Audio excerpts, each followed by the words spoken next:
माल व जान बढ़ते रहो, मदद मालिक अपनी देगा, नेकी खुद करते रहो।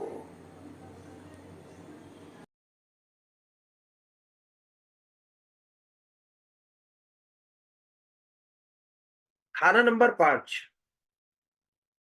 खाना नंबर 5 में जो है सिंह राशि, सूर्य की सिंह राशि है। ये सूरज का घर है और बृहस्पति का पक्का घर। तो खाना नंबर 5 से हम देखते हैं संतान और विद्या, खास करके शिक्षा विद्या संतान के लिए देखते हैं। उसके बाद जो हमारी हैसियत है, जो हमारा आने वाला कल है, यानी कि जो फ्यूचर है, और मकान का वो हिस्सा जहां से रोशनी आती है। रोशनी क्या है? रोशनी है सूरज की। तो सूरज खराब में मैंने लिखाया था कि रोशनी अगर बाधित हो जाए घर में आना किसी कारण से, तो भी समझिए आपका सूरज गया है। जैसे गहलोत जी जॉइंट पेन से उनका सूरज जॉइंट पे उनके असर दे रहा था। और जो व्यक्ति का मन कितना ईमानदार है और उसकी कमाई, वो कमाई जो ऐसी कि मतलब मेहनत कम करनी पड़े और मिलता ज्यादा जाए, वो वाली कमाई देखते हैं खाना नंबर 5 से। और साथ ही साथ जो हमारी संतान है, अगर वो कमा रही है, तो उसकी कमाई भी यहां से देखी जाती है। ये विद्या का घर है। तो विद्या के द्वारा जो हम कमाई कर रहे हैं, विद्या को जो हमने पढ़ाई किया उससे जो धन आ रहा है, वो भी यहां से देखते हैं। ये घर जो है प्रेम का भी है और प्रेम संबंधों का। यहाँ पर अगर शुभ ग्रह बैठते हैं, तो व्यक्ति अच्छा सोचने वाला होता है, अधिक सोचने वाला होता है, पॉजिटिव डायरेक्शन में उसकी सोच होगी।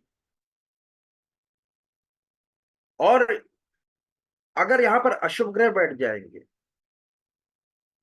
तो उसकी सोच जो है वो नकारात्मक हो जाएगी। और अशुभ ग्रह बैठने पर वो व्यक्ति दूसरों की सुनता भी नहीं है। क्यों? क्योंकि खाना नंबर 5 विद्या, शिक्षा, औलाद के साथ ही साथ बुद्धि का भी है। बुद्धि को खराब करेंगे यहाँ पर अशुभ ग्रह बैठ के, तो उसकी बुद्धि काम नहीं करेगी और जो अच्छी बुद्धि देगा उसके सुनेगा नहीं।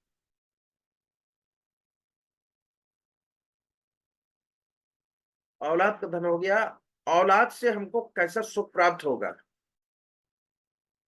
या औलाद को कैसा सुख रहेगा, और जो हमारी अकल है, औलाद के द्वारा बनाया गया मकान,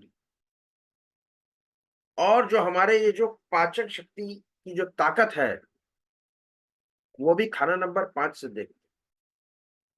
जिसकी जठर अग्नि अच्छी होती है, उसका पाचन बढ़िया होता है, हाजमा अच्छा रहता है। और जिसकी जठर अग्नि कमजोर हो गई, तो उसका पाचन खराब हो जाएगा।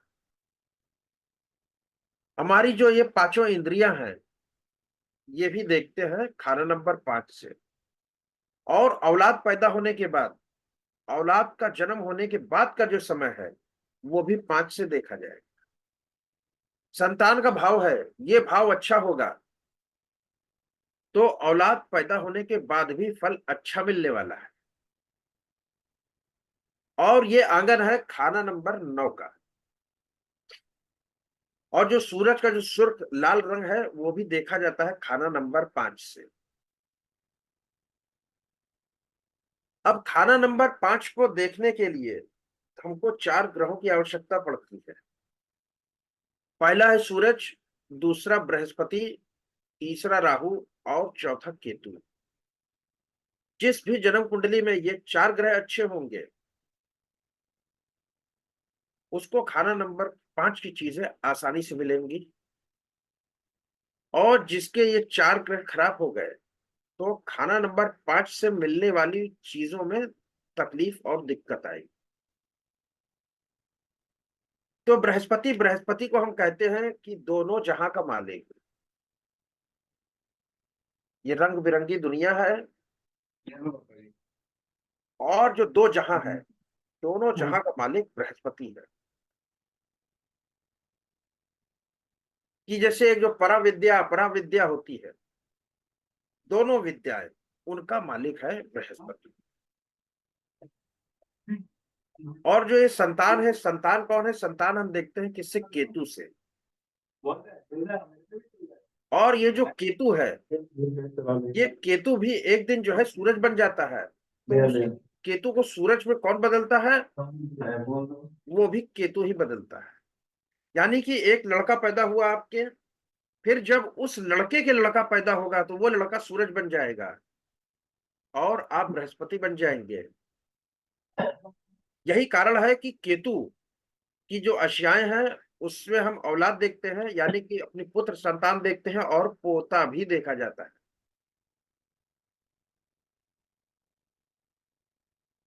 अब यहां पर देखिए ठीक सामने इसके है खाना नंबर 11।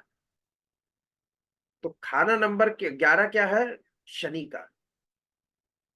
और खाना नंबर 5 है सूरज का। ये जो दोनों जहां है, एक हो गया आपकी लिनेज बढ़ा रहा है सूरज के साथ, और दूसरा बृहस्पति का जो घर है वो खाना नंबर 11 भी है। खाना नंबर 11 है शनि का। शनि क्या है? कारोबार। और गुरु क्या है? गुरु कहते हैं कि एक्सपेंशन करने का काम करता है। राहु भी एक्सपेंशन करने का काम करता है और गुरु। तो गुरु उस कारोबार को बढ़ाता है। यहाँ पे जो है गुरु कारोबार का विस्तार करेगा। कौन सा कारोबार? कारोबार देखा जाता है शनि से। तो ये दो रंगी दुनिया है, एक खाना नंबर 5 की बृहस्पति के साथ, दूसरा खाना नंबर 11 की। एक जगह पे वो लीनेज में चल रहा, लड़का पैदा हो रहा, उसके लड़का पैदा हो रहा, फिर उसके लड़का पैदा हो रहा। यही कारण है कि बृहस्पति को कारक माना गया है संतान का। संतान जो है वो लीनेज बढ़ाती है। अब जैसे लड़की पैदा हुई, लड़का पैदा हुआ, लेकिन जो लीनेज है वो लड़की से नहीं चलेगी। लड़की आपकी जिस घर में ब्याही जाएगी, अब वो लीनेज वहां से चलेगी। लड़का है वो लीनेज चलाएगा। जैसे जो स्पर्म रहता है वो हम देखते शुक्र से, और शुक्र क्या है? राहु केतु उसके मसनूई है। तो जो स्पर्म का जो हेड पोर्शन है वो राहु है, और जो टेल पोर्शन है वो है केतु। तो यही कारण है कि जो संतान है, इसके लिए लाल किताब में जो है, जो औलाद कहा गया वो संतान के लिए यूज किया गया। जैसे कि मान लीजिए कि आप कुछ पकवान बना रहे हैं। जैसे मानिए कि आप चंद्रमा की खीर ही बना रहे हैं। अब वो खीर आप जो है किस प्रकार के, किस धातु के बर्तन में बनाते हैं, तो उससे क्या होगा कि खीर का जो फ्लेवर है उसमें फर्क आएगा केवल। लेकिन खीर का जो मटेरियल है, वो उसकी जो क्वालिटी है वो खीर पे डिपेंड करेगी, कि खीर उस क्वालिटी पे डिपेंड करेगी। तो ऐसे ही लीनेज का समझिए कि लड़की कौन है जिससे शादी हुई, उसका असर तो आएगा उस संतान में। लेकिन जो बृहस्पति का लीनेज खाना नंबर 9 का चल रहा, वो लड़के से चलता है।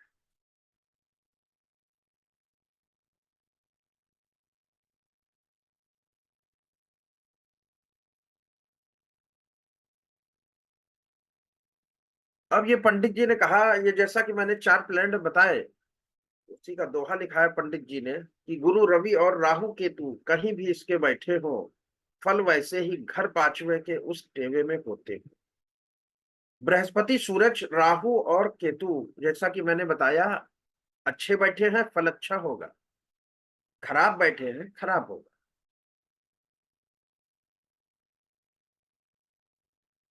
जो मैंने पहले वो एबॉर्शन वाली बात बताई थी, तो जैसे कि संतान का कारक है गुरु।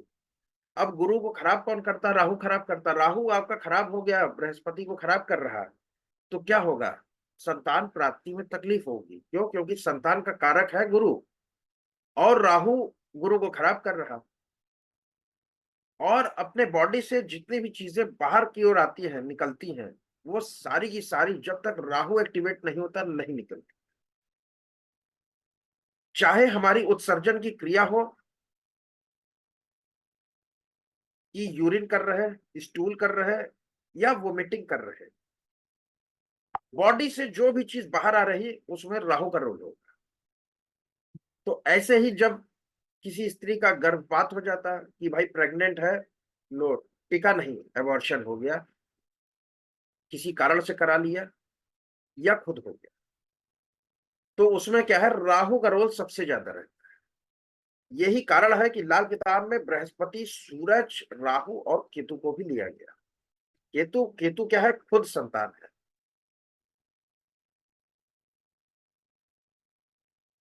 गुरु टेवे में जब तक उम्दा औलाद दुखी न होती हो, और 5 पापी गुरु मंदा टेवे बिजली चमक आ देती हो। कि बृहस्पति अगर जन्म कुंडली में जब तक उम्दा है यानी कि अच्छा है, बृहस्पति बढ़िया है जन्म कुंडली में, तो उस व्यक्ति की औलाद दुखी नहीं होगी। बृहस्पति यहाँ क्या लिखा गया कि गुरु नेक फल वाला हो तो उसको संतान का सुख मिलता है, और उसकी जो संतान है वो भी सुखी होती है। जिसका बृहस्पति अच्छा है तो उस व्यक्ति को स्वयं भी संतान से सुख मिलेगा। ऐसा नहीं कि संतान जो है उसका केयर नहीं की, उसको छोड़ के चली गई, संतान का सुख मिलेगा। और जो उसकी संतान रहेगी वो भी आगे चलकर सुखी ही होने वाली है। मगर जन्म कुंडली में अगर जो है पापी बैठ जाए, पापी कौन, शनि राहु के, तो यहां पर संतान के सुख में कमी आती है। लेकिन यहां पर आप लोगों ने देखा होगा कि जैसे कहते कि भाई शनि खाना नंबर 5 का बैठ गया, तो अरे भाई इनको बच्चा नहीं हो रहा है, क्यों नहीं हो रहा है, पंडित जी ने कहा शनि बैठा है 5 में। लेकिन बहुत सारी आप जन्म कुंडली देखे होंगे कि शनि 5 का है और उनको बच्चा भी है और नर औलाद भी है। तो ये फर्क कैसे आता है? जो मैंने पहले बताया, अभी कारक बहुत महत्वपूर्ण है। शनि 5 में बैठ गया, पापी घर में आके 5वें में बैठ गए, कोई चिंता की बात नहीं। कब तक? जब तक गुरु जन्म कुंडली में अच्छा है। पापी बैठ गया 5 में और साथ ही साथ गुरु भी डैमेज हो गया, तब संतान की दिक्कत आएगी, तब एबॉर्शन होएगा, तब संतान पैदा होने में देरी होगी। केवल पापी के बैठ जाने से कुछ नहीं होगा। लोग कहते हैं ना कि ताली जो है 2 हाथ से बजती, 1 हाथ से नहीं बजती। तो ऐसे पापी अकेला आके इधर यहाँ पे बैठ गया, कुछ नहीं कर पाएगा जब तक गुरु भी डैमेज ना। तो यही कारण है कि जब आप कुंडली देखते हैं कि शनि 5 में बैठा है रामू का भी, और शनि 5 में बैठा श्यामू का भी, श्यामू को औलाद हो गई, रामू को नहीं हुई, तो उसकी कुंडली में, जन्म कुंडली में बृहस्पति देखिए, बृहस्पति अच्छा है तो वो संभाल लेगा।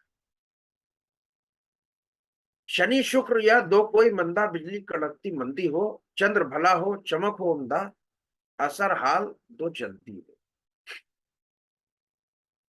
कि अगर जन्म कुंडली में शनि अशुभ हो या शुक्र अशुभ हो या फिर दोनों ही अशुभ हो, तो 5 के फल का नुकसान होता है। अभी बात बताई क्या कि बृहस्पति देखो, सूरज देखो और राहु केतु, ये एक स्टेज हो गई। फिर देखना है हमको शनि शुक्र कि अगर शनि और शुक्र अशुभ हैं तो खाना नंबर 5 के फलों में कमी ले आएंगे। लेकिन साथ ही साथ नीचे की लाइन में क्या कह रहा है कि चंद्र भला हो चमक हो उमदा, असर हालत दो जल्दी हो। यहां पे क्या बता रहे कंडीशन कि भाई शनि और शुक्र खराब हो, उसके बाद भी अगर चंद्रमा अच्छा है, जैसे वहां पर बृहस्पति अच्छा है, खाना नंबर 5 खराब था, बृहस्पति अच्छा था, फल मिल रहा था। फिर कंडीशन बताए कि शनि शुक्र खराब है तो भी खाना नंबर 5 का फल खराब हो जाएगा। लेकिन यहां पर साथ ही साथ अगर चंद्रमा अच्छा है तो फिर उसका फल अच्छा मिलेगा और तत्काल मिलेगा, असर हालत दो चलती हो। तो अब कहने का क्या मतलब कि अगर आपने अपनी जन्म कुंडली में बृहस्पति को बढ़िया करके रखा है और चंद्रमा को बढ़िया करके रखा है, तो चाहे पापी बैठे और चाहे शनि कैसा भी बैठे, शुक्र जो है 1, 6 और 9 का बैठ जाए, तो भी आपको खाना नंबर 5 का फल मिलेगा। तो यही कारण है कि मंदिर में चंद्रमा की अशिया और केसर का तिलक लगाते जाइए, बृहस्पति अच्छा होएगा और चंद्रमा भी अच्छा होगा। जो सारी की सारी दिनचर्या थी पहले की, वो शुभ ग्रहों को अच्छी करने की बनाया कि सब आदमी ये काम करो।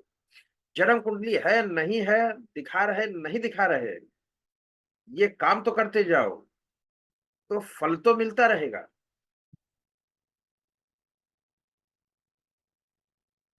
अब यहाँ पर देखिए कि खाना नंबर 5 में अगर बृहस्पति के दुश्मन ग्रह बैठे हुए, या जो बृहस्पति का घर है खाना नंबर 2, 9 और 11 और 12, उसमें दुश्मन ग्रह हो, तो कुंडली वाले को शिक्षा में बाधा का सामना करना पड़ता कि दुश्मन ग्रह बैठ गया बृहस्पति। 5 खाना नंबर 5 क्या है? शिक्षा का। और इसका भी जो कारक है वो है चंद्रमा, विद्या का कारक है, और बृहस्पति कारक है उच्च शिक्षा।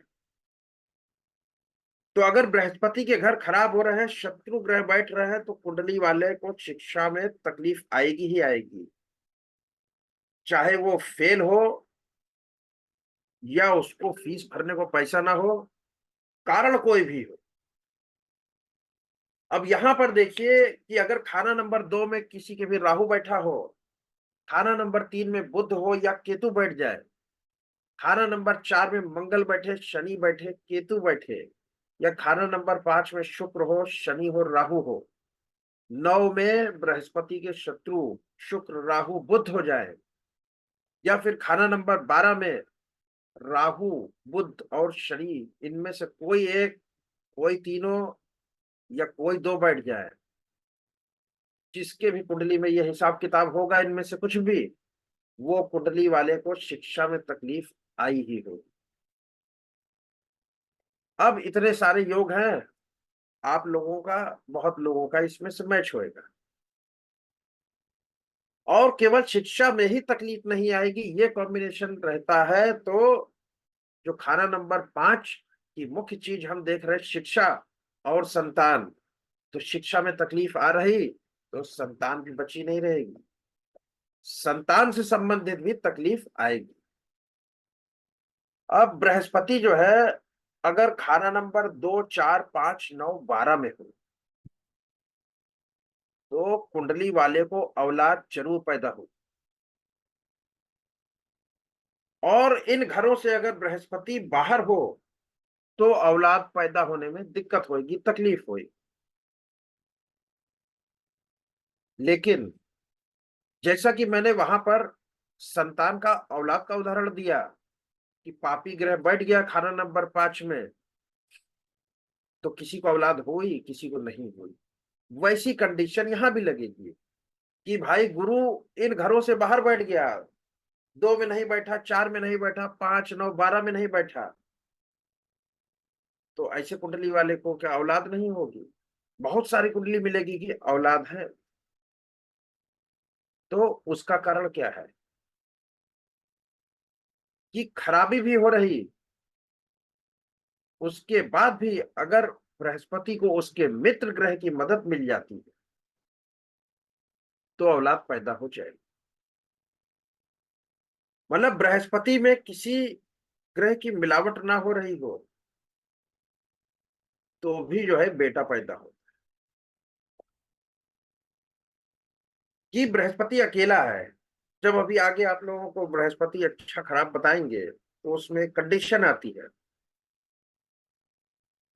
कि जितनी कंडीशन पहले बताई गई कि भाई बृहस्पति खराब होने की ये कंडीशन है,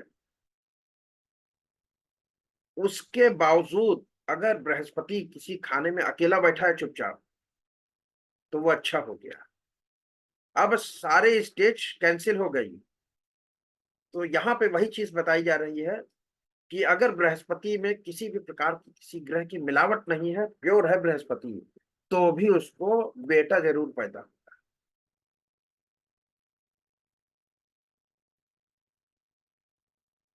वजह चमक घर तीसरे होगी, कड़क निशानी 11 हो, 3 खाली घर 8 से पड़ती, उलट हालत पड़े 8 पे हो। कि खाना नंबर 5 में बैठा हुआ जो ग्रह खराब होता है, उसका जो कारण होगा, वो खाना नंबर 3 में बैठा ग्रह हो। और इसकी निशानी जो है खाना नंबर 11 में बैठे ग्रह पे हो। कि खाना नंबर 11 में जो ग्रह बैठा होगा, उसकी अशियाएं खराब हो रही होंगी। और कारण कौन है? खाना नंबर 3 में ग्रह बैठा। कि खाना नंबर 3 में बैठे ग्रह के कारण खाना नंबर 5 में बैठा ग्रह खराब होगा और निशानी आएगी 11।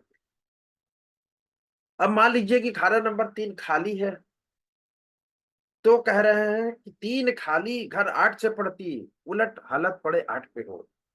कि अगर खाना नंबर 3 खाली है, तो वजह हम कैसे देखेंगे? फिर देखेंगे खाना नंबर 8 में बैठा ग्रह।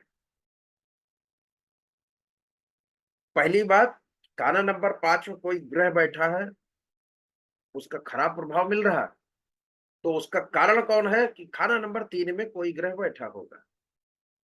अगर 3 खाली है, तो खाना नंबर 8 देखिए, वहां पे कोई ग्रह बैठा है, तो वजह है खाना नंबर 8 का ग्रह होगा। उस ग्रह के कारण ही खराबी आ रही है। तो यहाँ पे उपाय किसका करेंगे? कि 3 के ग्रह की करेंगे तो 5 का अच्छा होएगा। या वजह 8 बन रहा है, तो 8 के ग्रह का उपाय करेंगे तो 5 अच्छा होएगा। 5 में बैठे का उपाय करते रहेंगे, कोई फल न मिलेगा। अब मान लीजिए कि 3 भी नहीं खाली है, 3 खाली है, अब 8 में भी कुछ नहीं, ऐसी भी तो कुंडली होगी कि 3 भी खाली, 8 भी खाली है। तो फिर कोई दिक्कत की बात ही नहीं है। वजह होगी ही नहीं, खराबी आएगी नहीं। लेकिन यहां पर भी निशानी जो है खाना नंबर 11 में बैठा है कोई ग्रह, तो उस पर आई। अब खाना नंबर राइट। 5 में कोई ग्रह बैठा है, वो खराब फल दे रहा है। तो जो खराबी का कारण है, वो खाना नंबर 3 में कोई ग्रह बैठा होगा, वो खराब कर रहा है। अगर 3 में कोई ग्रह नहीं बैठा, तो 3 का ग्रह खराब नहीं कर रहा है। तो अब कौन खराब कर सकता है? यानी कि खाना नंबर 5 में बैठे ग्रह को खराब कर सकते हैं खाना नंबर 3 और खाना नंबर 8 में बैठे ग्रह। या तो 3 का खराब कर रहा है या 8 का। अब 3 में भी नहीं है ग्रह, 8 में भी नहीं है, तो खराबी ही नहीं है फिर। जब खराबी ही नहीं है, तो निशानी भी नहीं आएगी फिर 11 पे। घर 3 4 या 9 हो मंदा, बुरा असर 5 देता है। 6 10 में ख्वाह दोस्त उसका, शत्रु जहरिया होता है। देखिए ये क्या है, खाना नंबर 5 में जगह जगह से मार पड़ती है, तरह तरह से मार पड़ती है। कि अभी जैसा मैंने पहले बताया थोड़ी देर पहले, कि ये जो खाना नंबर 6 है, अभी 6 भी पढ़ेंगे। 5 है, 6 है और 10 है। तो 10 में बैठा ग्रह जो है जहर छोड़ता है, खाना नंबर 5 पे भी और 6 पे भी। और ये जो 5 और 6 हैं आपस में, ये भी झगड़ा करते हैं।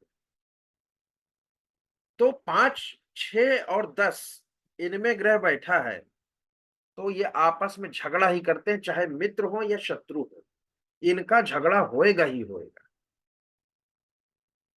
अब यहाँ पे ये जो कह रहे हैं कि 3 में 4 में 9 इकट्ठे या कोई एक मंदे हो, यानी कि खाना नंबर 3, खाना नंबर 4 और या खाना नंबर 9, ये तीनों मंदे हो, खराब हो ये घर, या कोई एक भी, तो खाना नंबर 5 भी मंदा हो जाएगा। अब यहाँ पर देखिए खाना नंबर 5 3 से भी हो रहा है, 9 से भी हो रहा है, यहाँ पे अभी 10 जब जहर छोड़ेगा वो भी हो रहा है। तो ये सारी की सारी चीज आपको कुंडली में देखनी पड़ेगी। तो अब ये देखिए मंदा हो रहा कैसे? कि खाना नंबर 3, खाना नंबर 3 क्या है? ये मेहनत का है, मशक्कत का है। और खाना नंबर 4, खाना नंबर 4 क्या है? सुख का है, शांति का है। और जो खाना नंबर 9, वो हम देखते हैं बुजुर्गों का घर, यानी कि हमारे जो लीनेज है। तो अगर ये घर खराब हो गए, तो खाना नंबर 5 का रिजल्ट फेल हो जाएगा। भाई लीनेज खराब होगी, उसमें गड़बड़ी हो गई, तो संतान से दिक्कत हुई। यह 4 खराब हो गया, खाना नंबर 4 खराब है, तो फिर बृहस्पति खाना नंबर 5 का जो है कारक है, और सूरज 5 का कारक है। चंद्रमा का घर खराब होगा, तो सुख सुविधाएं नहीं मिल पाएंगी। और खाना नंबर 3 खराब हो गया, तो ये मशक्कत का है, व्यक्ति मशक्कत ही नहीं करेगा तो आगे की चीजें पाएगा भी नहीं। काम नहीं करेगा, ना ही उसको पैसा आएगा, ना ही उसको सुख मिलेगा, ना ही उसको परिवार मिलेगा। और परिवार नहीं मिलेगा तो संतान भी पैदा नहीं होगी। इसके लिए खाना नंबर 5 को देखते समय खाना नंबर 3 की हालत, 4 की हालत और 9 की भी हालत देखनी चाहिए। फिर हम देखेंगे खाना नंबर 10, कि वहां पे बैठा कोई ग्रह तो नहीं है जो अपना जहर छोड़ रहा है। खाना नंबर 10 शनि का, और शनि है जहर। और ये जो झगड़ा करेंगे 6, 5, 10 के, वो कोई भी झगड़ा कर सकते हैं, कोई भी ग्रह हो। बृहस्पति चंद्रमा कर लेंगे, बृहस्पति सूर्य कर लेंगे। मित्र हो या शत्रु, झगड़ा होएगा ही होएगा। अपना लिखा अहवाल आइंदा, अहवाल आइंदा की यानी कि जो जिसको वृत्तांत कहते हैं,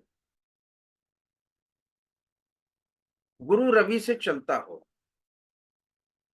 इसको कहे हुए वृत्तांत को क्या कहेंगे इंग्लिश में? ये जो आपका जो ये रहता है कि आपने जैसे किसी को कोई बात कही, कमिटमेंट ना।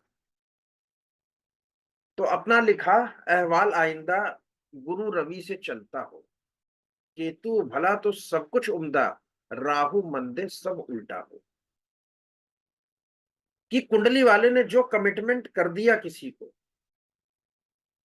उसको अधूरा नहीं छोड़ना चाहिए, उसे पूरा करना चाहिए। नहीं तो क्या होगा कि खाना नंबर 5 और बृहस्पति और सूरज, ये सबके सब खराब हो जाए। तो जो भी कमिटमेंट करें, या तो करें, ना करें तो पूरा करें।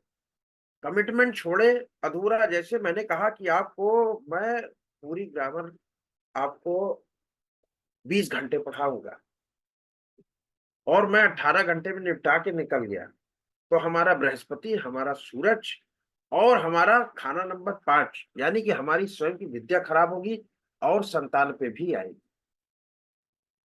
20 के बजाय हम आगे निकल जाएंगे, 26 घंटे पढ़ाएंगे, वो चलेगा। लेकिन जो कमिटमेंट कर दिया, उसको पूरा करना। और ये जो राहु केतु का हिसाब है, कि जो केतु है ना, केतु चलता है राहु के हुक्म पे। तो राहु जैसा होगा, फिर उसी हिसाब से जो तराजू वाला हिसाब किताब बताया था, केतु भी हो जाता है। तो वही कह रहे हैं कि राहु मंदे सब उल्टा हो। राहु गड़बड़ होएगा, तो फिर केतु भी गड़बड़ाना है, क्योंकि केतु राहु के हुक्म पे चल रहा है। तो केतु से चीज जो मिलती है वो नहीं मिलेगी, तकलीफ आएगी। अब यहां पर देखिए सूरज है और बृहस्पति खाना नंबर 5 के लिए, अगर ये खाना नंबर 5 में बैठे हो, चाहे बृहस्पति अकेला बैठ जाए, चाहे सूरज अकेला बैठ जाए, या दोनों बैठ जाए, और इनके शत्रु जो है तख्त पे आ जाए। कि मान लीजिए कि आप कोई वर्षफल ही देख रहे हैं, कि बृहस्पति आ गया खाना नंबर 5 में, या सूरज आ गया है, दोनों आ गए, और इनके शत्रु आ गए। अब शत्रु कौन है? सूरज का शत्रु है राहु, राहु बृहस्पति का भी शत्रु है, शुक्र बृहस्पति का भी शत्रु है, और सूरज का भी। तो इनके इन ग्रहों के जो शत्रु हैं, वो आके बैठ गए कहाँ? तख्त पे जमाना हो गया उनका। ऐसे समय बीमारी लगेगी, उस साल बीमारी लगेगी कुंडली वाले। या फिर सूरज बृहस्पति तख्त पे हो और सूरज और बृहस्पति के घर खाना नंबर 5 में इनके शत्रु आ जाए, उस समय बीमारी लगी। तो खाना नंबर 5 से हम बीमारी कब लगेगी ये भी देखते हैं। चाहे शत्रु तख्त पे आए और चाहे खाना नंबर 5 पे।